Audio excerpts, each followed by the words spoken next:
Hello guys, welcome to Tech and Tech. In my previous short, I said that I'm running out of video ideas and I told you guys to recommend me what video I should make about in my next video, which will be this one. And there was a comment saying that I should make a video about drones in previous warfare, but due to the fact that the video requires a ton of research and I'm currently studying for multiple tests at once, I decided that it's not going to be worth it and decided to talk about what Utopian Matt said in my comments about my previous full video. He said that why should the United States and Israel surrender to you guys?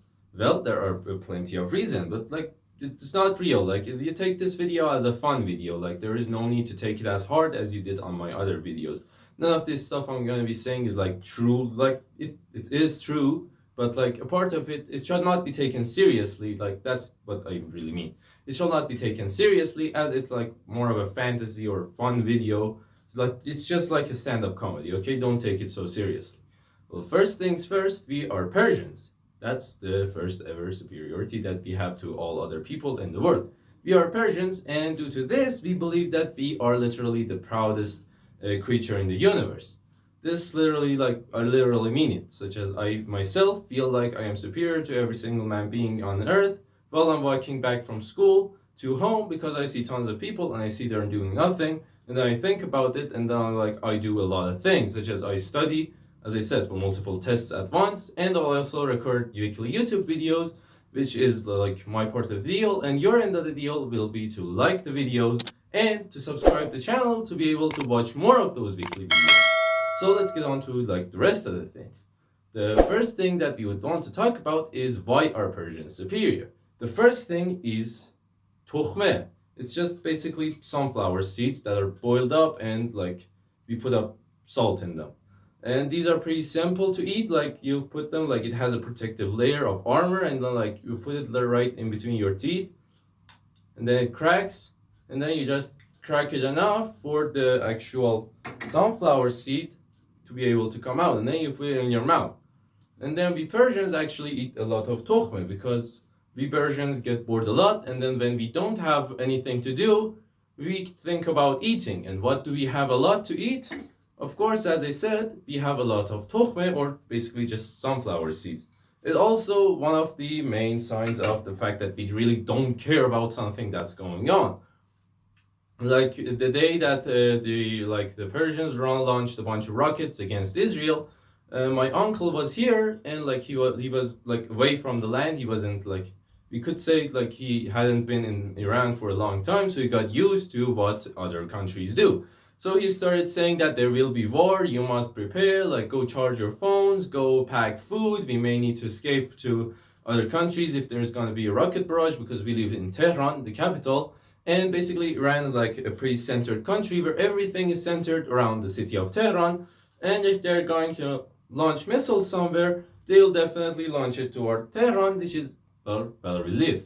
So he basically was saying that, and then us, my family, were just sitting there waiting for the missiles, and then they were doing what? Of course, they were eating tokhme. And this basically, as I said, a sign that we don't really care. The other thing we are superior and you definitely wouldn't win in a fight against us is because we Persians really don't care about what is going on. Not that kind, but we don't care about the consequences. And as I think there was a speech that we gave about the fact that if Israel decides to respond to our missiles with an attack against Tehran, which it didn't, they did a missile attack in Isfahan, but they didn't respond. We said, if there will be war, Iran will test its first nuclear weapon, which it's pretty unlikely that we have one, but it's also pretty likely because the nuclear agency for a long span of time has been saying that Iran can produce nuclear weapons. It may come into position of nuclear weapons, and it will be extremely dangerous, mainly because we really don't use our brains in the times we have to. We just do something and then we think of the consequences. I punch a pretty buff guy, a guy that goes to the gym 7 days a week, and then I punch the guy, and then I realize, oh, I shouldn't have punched the guy. In fact, we Persians have a shaheed or a martyr. His name is Hossein Fahmide. Fahmide in Persian means a pretty wise person. Now the wise person, Hossein Fahmide, strapped a bunch of grenades to himself. Then he pulled the pins on all of them, and then he jumped right under a tank. Now that was the wisest person we had. Like, it's literally in his name, Fahmide, or wise. Now think of the people that don't have they aren't wise. Then think about what the hell they are gonna do. Like, the wise one jumps under a tank with a bunch of grenades strapped to himself, and now think about what the unwise ones will do. They'll definitely like pour out like zombies. Like, they really don't have their brain. So basically, like that, something like that. And then like the rest of the things, like I talked about tokhme, I talked about, well, our how we don't really use our brains. This next thing is religion. We Persians really don't believe in Islam as much as like other Muslim countries do, but we do believe in it a lot.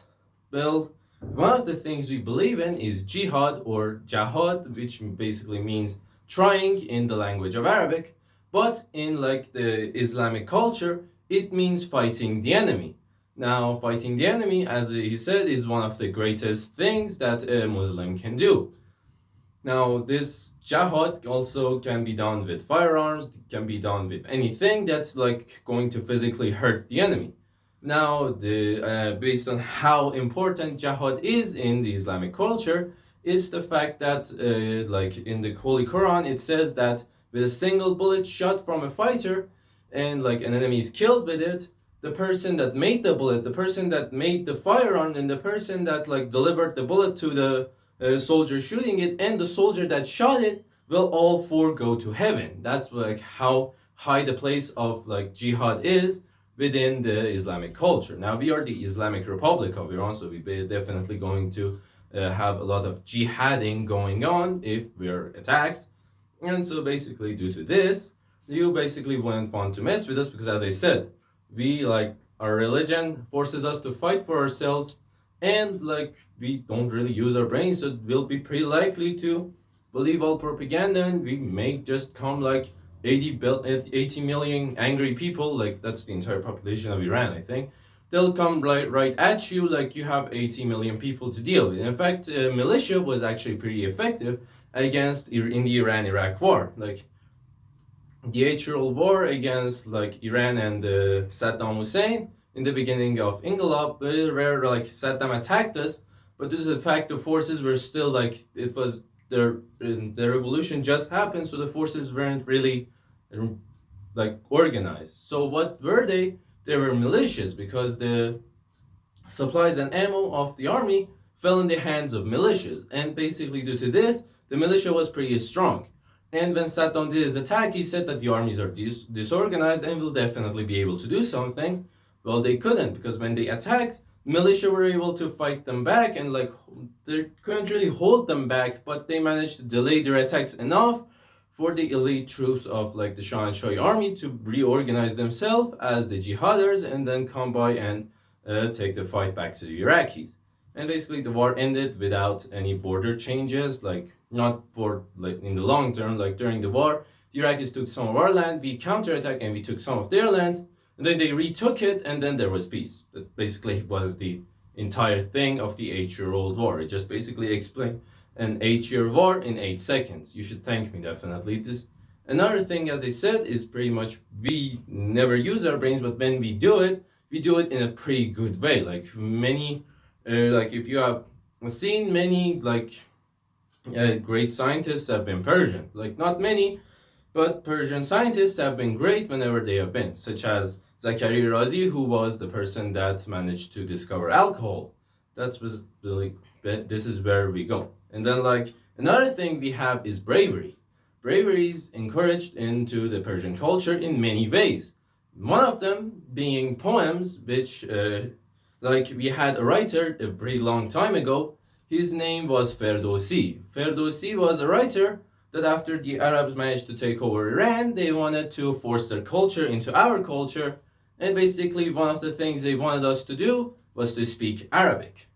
Well, what did this guy do? Ferdowsi saw this, and he saw that we must keep our identities, the language of Farsi or Parsi, we must keep it. So what did he do? He wrote a pretty big book called the Shahnameh, and in it, he wrote a lot about histories of heroes, like made up heroes that were based on real characters, but their journeys like weren't as cool as the ones in the book. One of them being Rostam. Rostam was the greatest hero that was ever written in the Shahnameh, and you may not believe Shahnameh has a ton of poems, and none of those poems have ever been a single Arabic word, such as the Persian language actually has a ton of Arabic words. One of them being salam. Salam is just basically hello. We say to like a person when we meet him, we are like salam. And like the actual real Persian word for this is durud, which means uh, like it means like you should be cool. Like I don't know how exactly I should spell it. Like be alive. It's basically like this is how I explain it. Be alive. This is how I explain it. I don't really know how to get it to you guys.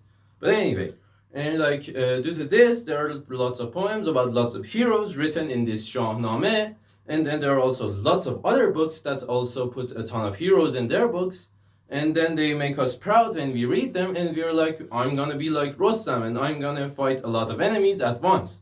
And then like this adds up to the bravery of our soldiers and definitely our militia, which I said were pretty effective. Anyway, the video is getting pretty long. Make sure to like the video, subscribe to the channel, and ring the bell to be notified of the rest of the wars that will occur on the channel later. Thank you for watching. If you like funnier content on the channel, make sure to write a comment down below about this. Like, say, I like fun videos, you should make more fun videos, and even give me fun videos ideas. Anyway, thank you for watching again, and stand by for the next video.